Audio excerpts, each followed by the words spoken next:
Hi everyone, welcome back to my channel. I have a good one for you guys today. I'll be recapping the latest episode of Love is Blind. We have 3 episodes that came out this morning, 7, 8, or 9. But I'll be recapping 7 right now. And then I'm going to just recap 8 and 9 sometime along the week because I'm trying to see how we can be excited for 10, 11, and 12, which is going to be meeting the family and obviously the wedding itself. So right now I'm just going to do only 7 and I should do 8 maybe sometime this week and then 9 as well. So if you haven't seen episode 1 to 6, I have a recap. That's in my previous video. I recapped the whole 1 to 6 in one video, and that was because it was more of the foundation.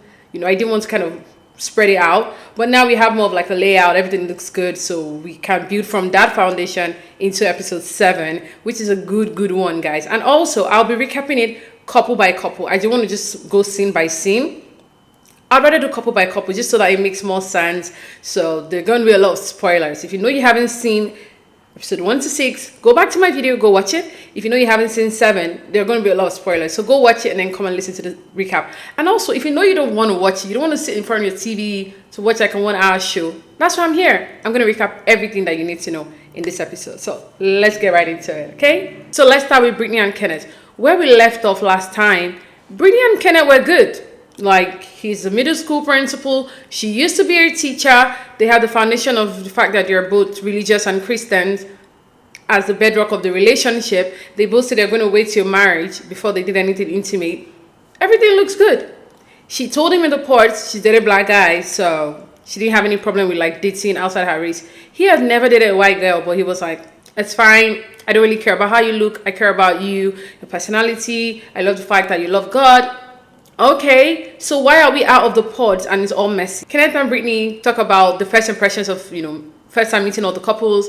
And Brittany kind of talks about how Amy and Johnny look so good together. And Kenneth is like, yeah, Jimmy even told me that he like really loves Chelsea. And then he's like, oh, I spoke to AD and we had a conversation about race and ethnicity and things like that. And Brittany's like, okay, so what about it? That was he like spoken in like intent and things like that? He was like, no, that AD was really just asking like, obviously, what does this mean for your life, for your kids, and things like that, which is a very valid question to ask. But Brittany, I think, stepped up to the plate. She gave all the assurances that I think she could have given. She provided, look, this is not my first radio. Like, I have dated black guys, so I'm more comfortable in this arena. I understand, even though my family might say, oh, on implications and things like that, because it is a scary world out here.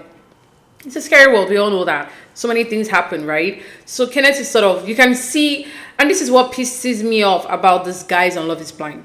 While you're at the pods, right? And someone says, are you black? And you say, yeah, I am. And she's like, oh, I assume that. And he was like, oh, are you white? She's like, yeah, I am. Do you have a problem with that? No, I don't. Do you have a problem with that? No, I don't. Why now come out of the pods and then you can see the shift? And it's really pissing me off because then have these conversations.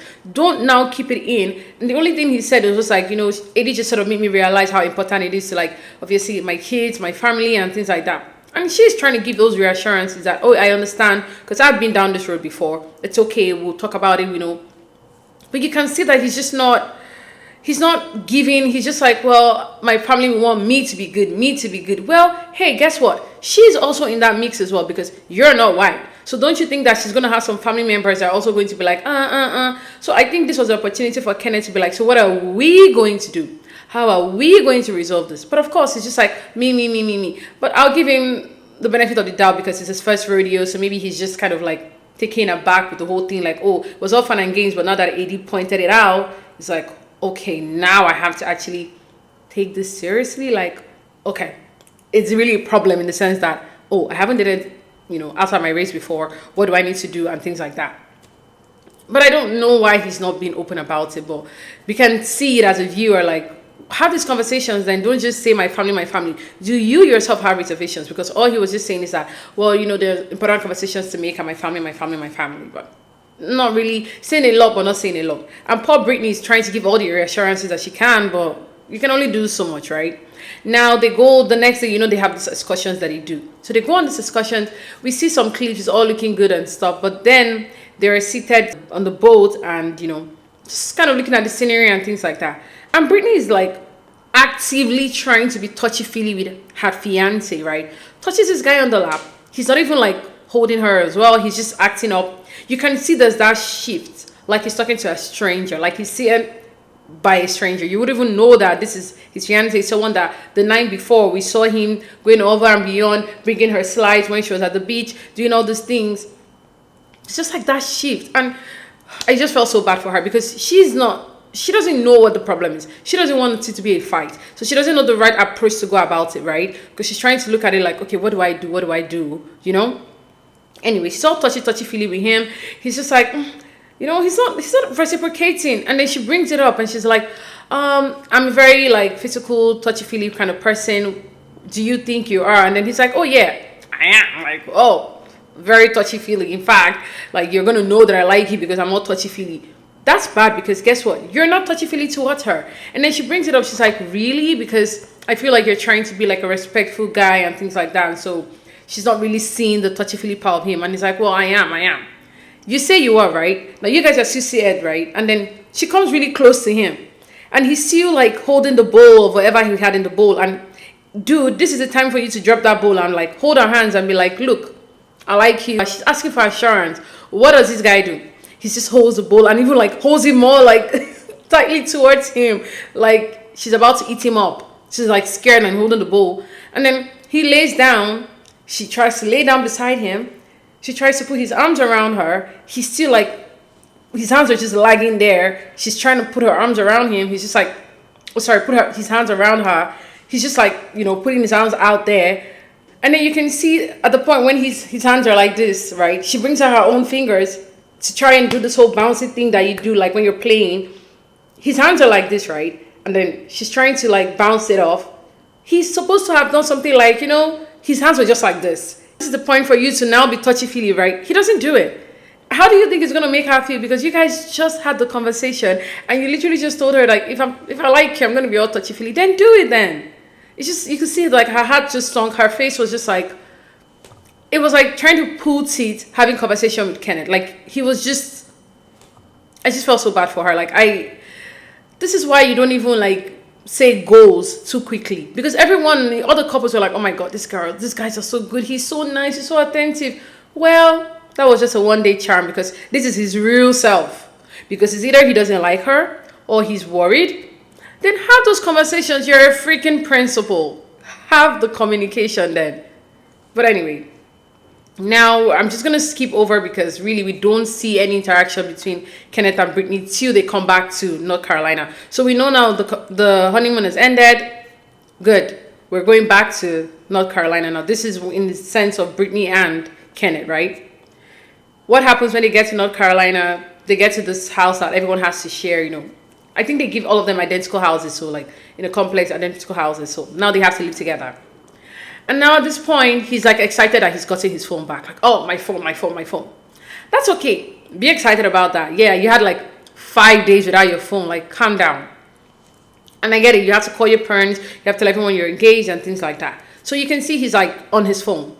And then she's like, oh, well, I think we just unpack now. It's like, yeah, fine. No worries.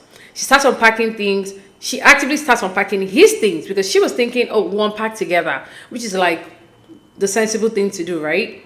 What does he do? He's like, look, I have like this work email. You know, I have a presentation. I need to be sure that my school is still fine. All those things are okay. But then you're doing it, right? And then she's like, are you going to unpack with me? You're like, yeah, sure. I'm almost done. And guess what? She's still unpacking everything. And, oh, I forgot to even add. When we see them at first, when they're like, they get into the house, she's like, am I going to cook tonight? Are we going to cook tonight? Or are we going to order something to eat? And he's like, oh, you're going to cook.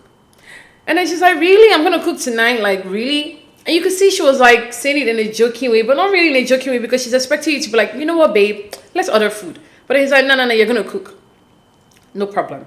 And then she's now unpacking everything. She's asking you, hey, are you going to unpack with me? Like, yeah, I just need to send this work email. And then you're like on your phone all through. And then he's done with this work email after like, I don't even know how many minutes, because she goes to the bathroom at the point and she's staring at him. You can see the sadness in her. She doesn't know. It's like she wants to argue, but she's just like, I don't want to argue. Like, you know, just try and be more communicative. Maybe he will understand. And then he's done with this email. And what does this guy do? Oh, wait, I'm going to go downstairs. What? What do you mean you're going to go out? You're going to go downstairs? Like, you guys literally... You just let her unpack everything. You haven't done anything. She's unpacking for you. At a point, she's even asking him, oh, do you want the left or the right drawer set? And he's just like, doesn't even answer her. And then when he's done with his emails or whatever the hell he was doing with his phone, he's like, I'm going to go downstairs now. And then guess what? We see him downstairs too with his phone. He's not acknowledging her like, oh my God, babe, you unpacked everything. Oh my God, thank you so much. Nothing. Oh, I'm so mad. Like, I am so mad. And I just feel like this is the problem. If you know you're not ready for the responsibility, don't come on a show like this. Just don't. Because you rob people who are actually ready of the experience. And that's exactly what he's doing to Brittany right now. But that's all for Brittany and Kenneth. All right, so let's talk about our next couple, Clay and AD. We see them, they're driving. You know, Clay's asking for red light kisses. It's all nice. It's when they have like their excursions that they do at their honeymoon. And then we see them, they're all seated and eating. And at this point, Clay's like a proper guy. And he's just eating everything on the plate. And AD's just like, you can tell at that point, she's just like irritated. Not because of him, just like, he's such a guy. Well, he's done eating. He's like happy. He's really enjoying the food. Everything is fine. And next thing, he just switches. And literally, even me watching it, I was like, what just happened? Like, he just goes blank. Like, he's just thinking. He just switches and he's just thinking. So she's like, what are you thinking about? What's wrong? And then he's like, nothing. I'm just thinking. And she's like, what's the problem? And then he says, I don't want to let you down. And then she's like, what do you mean by you don't want to let me down? And then he's like, well, you know, I know you want. And this is where my question, because this is not the first time I'm hearing this. Matthew said it in the pod. So then Clay said it again here. And he's like, well, I don't want to let you down because I know you want this. Like, this is something you want. And I don't want to let you down. And so I'm just wrapping my head around it. Like, I'm just thinking. In my head, I'm like, well, what do you want? Like, don't you want the marriage as well? Like, don't you want a wife? You can't just say, oh, this is what the girl wants. So, like, I don't want to let the girl down. So, because of the girl, I'm going to go through it. What do you want? You came on the show because you wanted to get married, right? So, why don't you say, hey, I know this is what we want. So, we need to figure out how we're going to get to the altar. And make it past the altar and live a happy life. But when you say, I know this is what you want. So, I'm just trying to, you know, it's just a lot. I'm just thinking, I know this is what you want. And I don't want to let you down. I was just like, dude, stop that. All right. And then she's like, well, tell me what your issue is. Like, tell me what the main issue is, like the biggest issue you're having, you know, now that you're thinking about the whole thing. And it's like, well, it's not really like an issue. It's more like, you know, I'm just the whole marriage of it all. The fact that we have to get married in a month, you know, I'm just thinking of the magnitude of it. Like, this is marriage at the end of the day. So, which is any reasonable person should think about that. But at the same time, I think at that point, it was like getting real to him. Like, oh, this is not just a holiday. There's supposed to be a marriage at the end of this whole thing. So I think at that point, he's like dawning on him like, okay. And I understand. And I give him the benefit of the doubt for that part. However, this is where you communicate with your partner. It's not just you. She is also dealing with the fact that in 3 weeks, she has to marry somebody that she literally just met. So it's not just you. So guess what? This is the time for you to be like, you know what?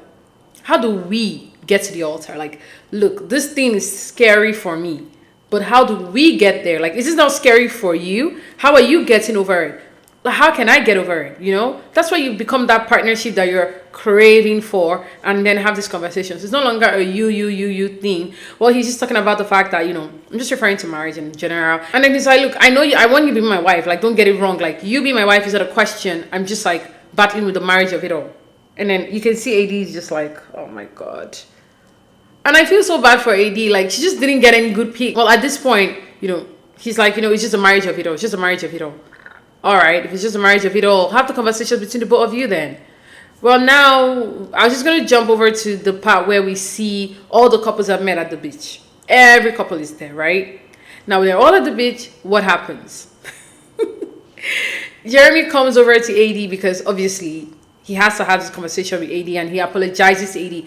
Prior to that, Jimmy actually comes and apologizes as well. Because Jimmy's like, look, I'm so sorry. It was all awkward, you know, the whole thing, admiring you and things like that. And she's like, first of all, it wasn't her abs, but I like the fact that she made it like, well, I'm not going to make it about my ass. I'll say it's my abs. So she's like, well, I'm happy, you know, that my abs gave you and Chelsea something to talk about, that you guys were able to resolve everything. And he's like, yeah, like, look, thankfully the argument sort of helped us. So she was like, well, I appreciate that my abs could do something good. And then Jeremy comes to talk with AD as well. And I think this was the best thing that could have happened to AD, because I think Jeremy sort of helped her out in that situation. Because Jeremy's like, look, you know, for what I know about Clay, he gets really quiet, and it's not because of you. He's just in his own zone. He's just in his own space. So maybe give him that space and then come back and see everything will be fine. And she was like, oh, that's good, because, you know, I'm sure she was kind of referring to what happened that morning, because it was obvious that his mind just shifted. So she's like, oh, okay, that she's been hearing that, so she's happy that it's not just her. Like, okay, good. So now I think she has a better way that in her brain how she's going to approach Clay, right? So we get back to North Carolina now. This is for AD and Clay. At this point, they're settling into the house as well. Clay's like excited. He's on the couch. He's like, hey, babe, come. Let's see how it's going to be when we're on the couch. Like, look, all I care about is just you and I being together. Whatever it is that we're doing, I'm chill with it. It's looking really cute, right? It's giving cute. And then he's like, oh, have you spoken to your family? And then she's like, yeah, I spoke to my mom, my niece. Everyone is excited. What about you? And he's like, well, I spoke to everyone as well. Everyone is excited. My dad, however, he's like, whoa, what's going on? But like, he's not worried. He thinks his dad is going to love her. And then he starts talking about his dad. And he's like, his dad is this guy from Guyana. He's Guyanese. So his dad is really swerve with the women. So like, hey, disclaimer, he might flirt with you, just so you know. And it is like, okay. So, okay, I think now you kind of have an idea of who Clay's dad is. And now you kind of get an idea of who Clay is, like, his family dynamic. And I like the fact that he was really open with AD. And at this point, he starts communicating with AD. And I really appreciated the fact that he did that. Because then he starts talking about, kind of where his fear of marriage comes from. And it's from his dad. And unfortunately, from the bad representation of black people, according to him, from what he's seen, even celebrities and black men in his life, he's never seen a black man not cheat on his wife. So he just feels like, how can I not cheat when everybody that I'm looking at is doing it? It's like normal now, because his upbringing, unfortunately, his dad was constantly cheating on his mom for the 25 years that they were together. Thankfully, they've divorced. Like, I'm so happy for his mom. But his dad was constantly cheating on his mom for the entire 25 years. So the point that he would even take Clay when Clay was younger as a decoy. So Clay would be like his cover. And I can just picture it. He's like, oh, I'm taking Clay to go get ice cream. But then he leaves Clay downstairs and he's like messing around with the other woman or something like that. Sort of how he explained it, Like, he would even take me to one of his trips, like his infidelity things. And like, he's never told his mom even some of these horrible things till date. Can you imagine? And so he's like, after the 25 years that they were together and the mom divorced the dad has never been with one person. He's like, girl every different time. So what kind of example is, as he said, for Clay? So I can understand why Clay is like, I want to do this. I want to be the exception, but like, how do I overcome this? And I'm happy that he's ready to like, let's do therapy. Let's talk to people. Let's get into this together and overcome it. And I think that was the best time he shined all through like 7 episodes of watching Clay.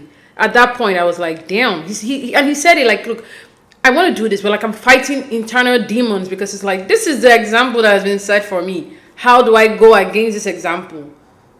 And I really appreciate the fact that he brought it up. Although I would say, Clay, there are some black men, although we don't know what's going on inside their houses, of course, but the way it's been presented, we have Denzel Washington. We have some men that are like, very good men. We have, what's his name, Boris Kojo. We have a lot of good men. You need to be able to see those men and stop looking at PDD and the wild ones. But there are some men that are being, straight up with their women till now, at least that we know of. Because we're watching from the outside. We're not in the relationship with all these people, right? So I think Clay just has a very skewed idea of black representation. There are some good black men out there. They are. Okay? All right. So that's all with Clay and AD for now. So let's talk about Jimmy and Chelsea now. Thankfully, this episode, there wasn't a lot of drama, but I think that's because we know that there are going to be future episodes with drama coming up. But right now, everything feels right, feels nice. Jimmy apologized to Chelsea about the whole thing that happened the night before, how he was kind of, I guess, inappropriately talking to AD. I personally didn't see it that way, but everyone has a different perception, right? And Chelsea's like, well, I'm just glad that, you acknowledged it and it's fine. I'm okay. I just want you to kind of validate my feelings when I'm sad. And he said, okay, that'll be done. No worries. They're all, I love you, I love you. I don't know if they love each other, but that's what they say. I don't know if I buy it. If I'm being honest, like me as if you are watching it, I don't buy this relationship, or I want to see what happens when Jessica comes into the mix. Then I'll make proper judgment, right? But for now, I don't buy it. So we see them, gushing over each other, stealing kisses. She's talking to Laura and AD, talking about how they've been intimate, how everything has been good, receiving and giving, and it's all been nice. And okay, so I'm like, all right, we know there's not a lot of drama now because we know there's going to be drama soon. And I think this is one of the things the producers are doing as well. And then when they go back to the villa, now it's the night before they all go back to North Carolina. they're like, oh, what has it been your ups and downs? What's your highs and lows? And he's like, oh, my lowest was that I beat my lips when I was eating. And she was like, really? That's your lowest? He's like, yeah, that's my least favorite thing that's happened. And then she's like, well, the favorite thing that's happened for her is the fact that he was extra sweet to her that morning. And he's like, but I'm always extra sweet. She's like, well, but you were like extra sweet this morning. I'm like, girl, Chelsea is so insecure. I don't know what's going to happen when Jessica comes. Like, oh my God. I just hope that whatever happens, Trevor is there for her. That's all I hope for, because I don't want her heartbroken. I just feel like that's what's going to happen. Like the women in the season, their hearts are so big, and I'm just like, damn, these men are just going to on it. Like, oh, so annoying. And then they talk about how life is going to be in North Carolina. He says he has no concerns whatsoever. And I'm like, dude, you do know you're going to see Jessica, right? Because you were even saying you want to see her soon. You want to see her, right? He said it like last episode when they were seated before they went to the honeymoon. He's like, oh, Jessica said when I see her, I'm going to choke. So, right, like, I can't wait to see her. So you're going to see her soon. So when he says, oh, I have no concern, I'm like, all right, we'll see that. We'll see soon if you really have no concern. And then she's like, really, you have no concern at all? And he's like, no, we're good. I have no issues, no concern, no nothing. And that's the last we see of them for this episode. I cannot wait to see what happens in episode 8 or 9 and the rest of it. So for Amy and Journey, this episode, same thing. They're having important conversations. I see them, obviously, Amy's wondering how these important conversations are going to play out. But then, at least, this is why they're my favorite couple, right? I feel like they utilized the pods successfully. They talked about important things. And now, outside the pods, you're trying to see, okay, we haven't had any arguments. We haven't had any major issues. Is that a problem? How are we going to get married and not know how to resolve issues? But I think they are going to be fine, because I see the way they communicate. They talk about things serious and then they resolve it, and it's fine. So I understand that you want to have an argument so that you can see how you can resolve it, but you want to have an argument for argument's sake. And also, what does that even say if you have arguments at the beginning of the relationship? Does that mean that relationship will not be sustainable, or does that make the relationship sustainable? But I think I might be biased because I actually like them together. I think they're really good at communicating. But in this episode, we get to see where the problems are going to be in the future, right? So at this moment, that's kind of like their major conversation. Is like, we haven't had any problems. How are we going to resolve it? And Johnny's like, we're going to resolve it the way we resolve things. But like, I'm a bit nervous because I want to sort of like know how we're going to resolve it before we get married. And then she's like, don't worry, by the time we get home, we have to live together. I've never lived with somebody. I'm sure the problems will come. So now we see, they're all having, so when all the couples meet, we see Journey and Laura having conversations. At first, I was taken aback with like, why does Laura want to know what's going on with Journey and Amy behind closed doors? Like, why do you want to know what's going on in the intimacy department? But then she asks him like, hey, what's going on and things like that. And then he's like, well, personally, I'm good, but we're taking things slow because she's not on birth control and I don't want to have a kid right now, which is sensible. You shouldn't be having any kid right now because you guys don't even know each other. So it makes a lot of sense. And he's like, preferably for him, he would like to travel and things like that, even before thinking about like kids. But she's not on birth control, so it's a bit like, I don't want to make any mistake, and then there's a baby. But I'm like, dude, you can use like birth control, right? Doesn't always have to be the girl to use the birth control. So like, why is this even a topic? I was a bit like, okay, so why are we like putting this on her? And I like the fact that Laura stepped in and said, well, hey, not every girl is on this thing, and that's because hormones and things like that. But he's like, well, every girl that I've been with is always like, I'm on birth control. So it's a bit like shock for him, like, why aren't you on birth control? Like, what's going on?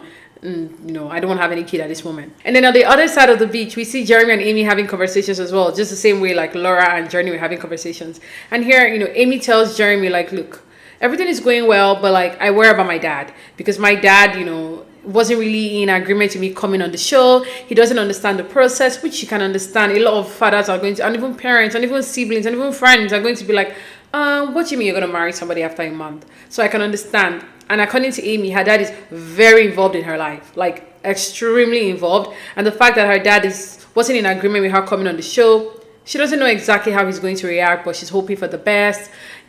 Basically just kind of tells that to Jeremy. At that point, I was like, have you spoken about this to your fiance? But then we see when they go back to the villa, she actually brings it up again.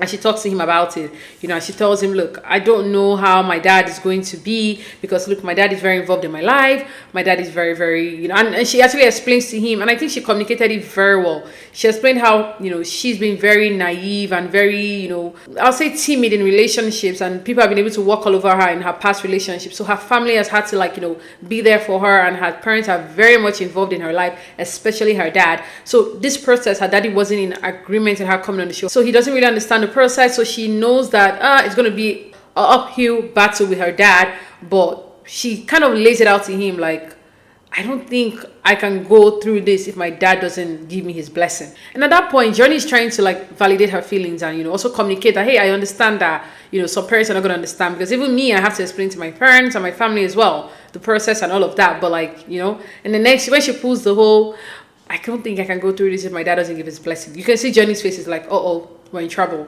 because he knows he has to work extra hard for it. But we've seen in past seasons, fathers are not in support of the whole thing, give their blessings. So I'm not really worried about it, because Johnny is a good guy, and I truly believe that he'll be able to win her dad over. I truly believe, because I like the fact that she said it, this is the problem we're going to face. But I think that Johnny will be able to overcome it, and I think they'll be good. I think. Well, we'll get to see what happens in the next episode, right? But right now, that's what I think. So when we get to Laura and Jeremy, guys, so many things to unpack in this. This is a mess. Jeremy was my favorite guy. When I mean favorite guy, not in a couple or whatever, just favorite guy. I just like his humor and things like that. But I just know that Jeremy's going to mess up. He's going to mess up already, and I can tell, and I'm already upset.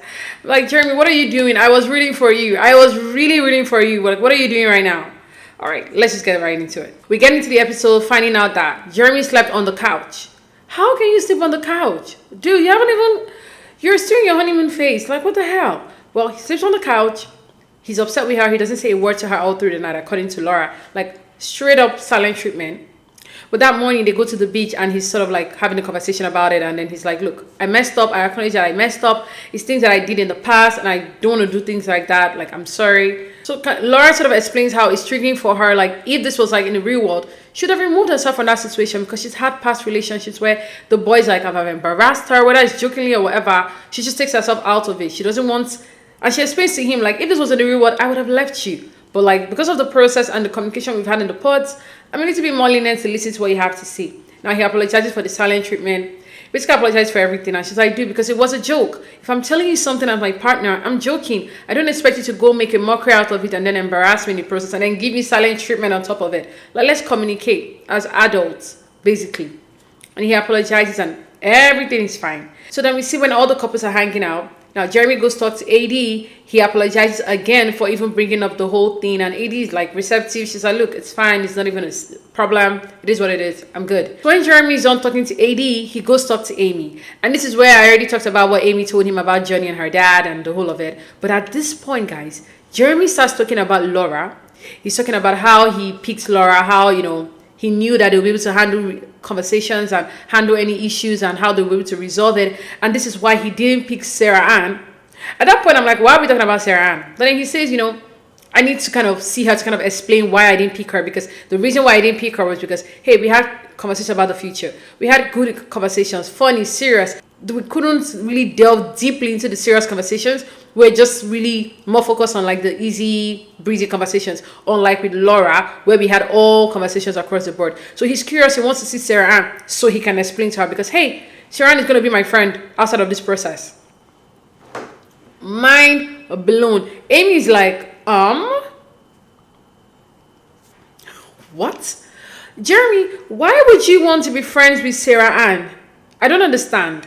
Because it's because, when I broke up with her, she asked me, hey, what could I have done differently? Is this a job interview where you're like, oh, we're not giving the job because of A, B, and C, so then you have to go email them later after you've already rejected them No more communication. How can you say, look, this is the reason why? Because at the time when she asked me, I did not know why. But hey, now I know why. So you know what? I want to go back after this process, and I want to tell her, hey, the reason why I broke up with you was because the girl I picked, we had conversations about serious things. We had conversations about how we could resolve problems. But for you, we're more of the flirty side. We had some serious conversations, but not too serious. What do you think Sarah Ann is going to say? She's going to say that if you want to have serious conversations, let's have it. I don't know if I'm okay with the fact that these cast members, they realize that, okay, if I don't like my number one pick, when we see the other people, I can just go with my number two pick. I don't know if I like that, because that's what they think can happen, because it's happened in the past. And I don't think that's a good thing. If you don't pick your number one pick, go home. You can't just come and say, okay, you know what, I want to pick my number two pick. But at the same time, what if they really think their number two is your wife or your husband? Do we deprive them of that relationship just to save the show? Because at the end of the day, the show is to find your husband or your wife in 4 weeks, right? But I just don't understand how they always have this confidence, like, oh, if I'm not going to pick my number one draft pick, I can pick my number two, right? I can just pick the number two. At that point, you can see Amy's face. Amy's like, oh my God. He's already thinking about Sarah Ann. He really wants to see Sarah Ann. He's curious. And if you've looked at the trailer, you already know what's going to happen in the future. I'm just like, Jeremy, what are you doing? Like, come on. Like, what are you doing? Why? Like, what are you doing? Like, why are you doing this? But let's just move on. All right. So then we see them back in the villa. Everyone is packing up to leave the DR to go back to North Carolina. And then Jeremy's like, so what are you excited about? She's like, well, I really want to know if you're really as OCD as you say. Jeremy's like, hey, are you ready to come living, with me? Because we already talked about the fact that Jeremy said he had like a 5-bedroom house. He's renting and looking to like buy a house with his wife. So technically it just makes sense for the girl to move in with him. So now they get to North Carolina. They're unpacking. Jeremy is so nice. He's just a guy that knows that the girl needs more space. He's like, look, you can have all this closet and I'll just take this small part. She's like, oh, what a compromise. How considerate of you. And then they start having conversations about like, what's your biggest like problem? Like, what is going to be the biggest issue living together? And then she starts to listen everything. If you're going to shave, don't leave your hair on the sink. If you're going to spit out while you're brushing, spit directly into the sink. Don't let it splash on the glass. And he's like, if you're going to have plates in the sink, make sure it's all done by the night. I don't like plates overnight. And she's like, well, I think we're going to be good. And he's like, you know what? I really love Laura. I love everything about her. He's excited. And she's like, just don't leave like a barn animal and everything will be fine. I know that it looks good now, but we already know what's going to happen, because this dude, he's saying he loves her, he loves everything about her, but then you want to miss Sarah Ann. Like, I'm so disappointed in Jeremy.